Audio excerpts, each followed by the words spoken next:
Richard Haass is president of the Council on Foreign Relations. Richard, how does instability in Pakistan embolden al-Qaeda? After all, it sounds as if a stable Pakistan wasn't doing much to thwart them in the first place. Well, you're exactly right, Katie. But in the Middle East or in places like South Asia, bad situations can get worse.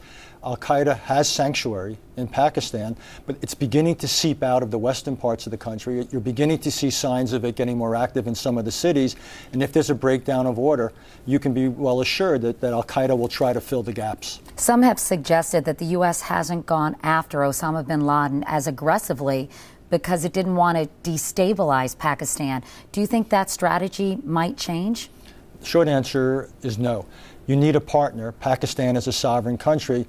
At the end of the day, we need the Pakistani military, its intelligence services, its police forces to be our partners. If we try to do it alone, we will fail.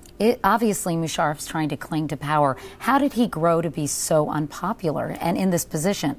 Well, he stands for nothing in a sense politically. He doesn't have any political base in the country. He comes out of the army.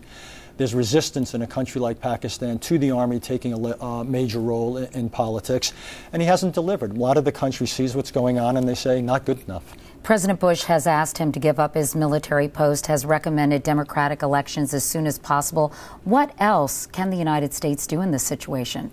The short answer is not a whole lot. It's right to denounce what is going on, and it's important that every Pakistani understand that the United States has not winked or nodded or somehow given a signal that this is okay, but we don't want to cut off our aid. We need the Pakistanis to continue to try to take the fight against al-Qaeda and the Taliban. So quite honestly, the United States is constrained in what it can usefully do here. Is this a wake-up call that given their nuclear arsenal and the presence of al-Qaeda, that Pakistan, in fact, might be the biggest threat to the security of the United States? I actually think it is. It's interesting how people are worried about Iran for good reason, but Iran is only at the beginning of the cycle of building the material that would one day potentially be used in a nuclear weapon.